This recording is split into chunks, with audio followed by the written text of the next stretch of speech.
Alright, welcome back to Production Time with Alistair or Daphne, whatever you want to call me, I don't care. This is the breakdown for I don't watch trailers because they oversell and give away the whole story. Yeah, got it. So this actually started off Confessions to an Ex. We were going to write this song as a more hype song because I was like, oh, we can like cannibalize it and use it for that. So the way that Confessions to an Ex started was actually quite a bit slower with pretty much all of the lyrics to this song, but we ended up tweaking them a bit. And it was a slow ballad, and then we were like, oh, let's make it go faster. We would like have the slow bit and then into the fast section of Confessions to an Ex as you know it. But then we decided to scrap that slow intro, and I ended up just using this, which was the inspiration for Confessions anyway, as the whole prelude to Confessions. The reason it's called what it's called is because I don't watch trailers. They do give away the whole story. I hate that shit. However, this says all the same lyrics and goes into more detail than the actual song. It is essentially a trailer for the next song. I thought it was clever. Whatever. I'm actually going to show you how Confessions started and what it was based on, and then pull it into this space.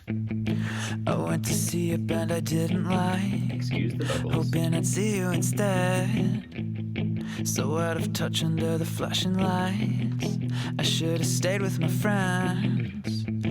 I know that we're not talking in the end, but still I sent you a text.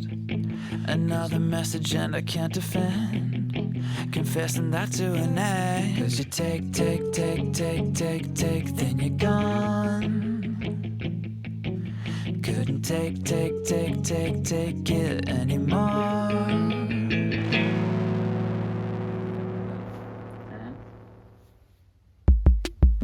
We didn't even start on the keys. I went to see a band I didn't like. You know how it sounds, but it's better than that. Don't worry about that first day demo. But that was the original idea for what this interlude was going to be. It was just going to be part of the song. And then I was like, oh, maybe we could separate it out and then have a transition in. And I was like, oh, it's too similar. You know, it's not too similar. The actual first song that I wrote, and it actually turns out that I love it. I just didn't have it all consolidated. I also wanted to keep this quite similar to the start of a mixtape. Lots of strange production sounds. It's more of like a vibe than it is a song that you can just put on and listen to. Although it ended up kind of having all the sections. I liked that it just was verse, pre, chorus, done. Into the next song. I really like short, strong interludes rather than just production stuff that's like, oh, that's cool. It's like, I'd rather have lyrics and cool things in it as well. So we started with the drone, just looped that around, added some acoustic under it. And anyone who's worked with me or really listened to any of my music knows that I kind of hate reverb. I never put it on anything because I find it like just makes stuff washy and clouds the mix a bit. This is the first time I think maybe ever that I've had reverb on a sound just because I wanted to sound more like it's in a room. So without the reverb, bit of distortion. It sounded a bit too like pokey, and I thought it just softened it a little bit. We pull in the synth, playing the same thing. I used this drum machine, which is the same one we used for the drums in Dizzy. I use it all the time, it's awesome. It sounds like this.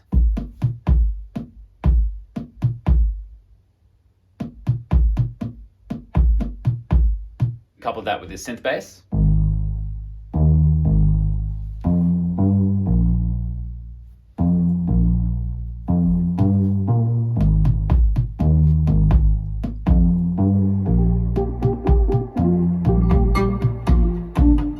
Another kind of droney, weird, glitchy sound thing. I do this all the time because I love it, but the way to get these kind of sounds where it's sort of like where it drops in and out, really stuttery, you just get a limiter and just slam the crap out of it. So you can see how it makes it look flat, almost. So the actual waveform is this top one, but it's being crushed down to be basically flat. Then once you've got that going, you put a gate on it that's really hard. It's got the quickest release, attack, and hold as you can have. And what it does is whenever it drops below the threshold, you can see it cuts out completely. So I turn it up just a smidge, it almost disappeared.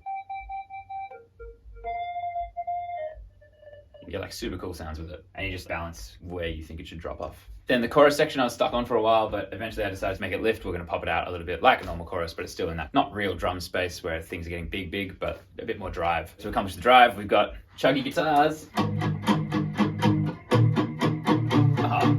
You can hear my air conditioner in there actually. My air conditioner hums is the most annoying high-pitched stuff, and it's just around the corner. So anything that I record with this mic when that's on, because this picks up everything, is the worst experience of my life. So I'm constantly trying to dip that damn ring.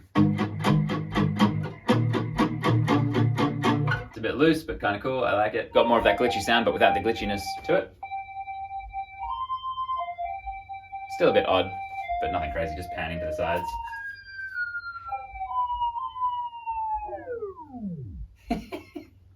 The way that I got that weird pitch thing at the end was I chopped the audio and pitched up randomly where it was going up, and then I bounced that all to one audio and then slowly faded it out and then chopped back the end so that it wasn't getting that ooh at the very end, and then added it again in an earlier spot. So it's like, and then at the end goes quickly rather than like, because I don't like that long sound. Did the same thing with the bass.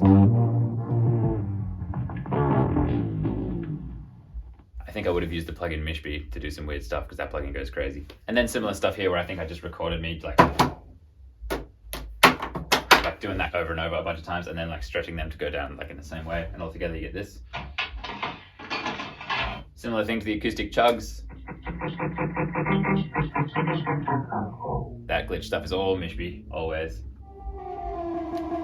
That's Mishby. Freaky. Yeah, just chopping between different octaves, bouncing it together, making it all feel like it's progressing in the same direction, even while it's like technically jumping up and down. It makes all that weird, crazy stuff. And vocally, we have this. Went to see a band I didn't like. Hoped I'd see you instead. Confessions to an end. Get away from it. That always blows my mind, but I'm literally just singing. I'd be like, get away over here rather than into the microphone, and it sounds like this. Get away from it. It doesn't sound nearly as close as all the other stuff. Things far away sound different, like they're not just softer. Crazy. And now I do this echo thing a lot. That's like a big Daphnie sound that I use. And it's just having a really quick echo, like that's 53 milliseconds. So that's like da-da, real fast. And I just automate the feedback up so you get more repeats. Keep your secrets. Barely been a week, but somehow you're seamless. Just another piece that I could replace. The thought I knew you better than this empty space. And same thing with the end of that singing, I just moved away from the microphone so it sounded like I was going into a different room or something. This empty space. And then that outro all together. I could replace the thought I knew you better than this empty space. Then Confessions to an Ex, bang on. Anyway, thanks for watching this production breakdown. Hope you enjoyed it. I'm Daphne. Please listen to my music. Watch more of these videos if you like them. Follow me on Spotify, do playlists, whatever. You know, things that help. Thanks heaps.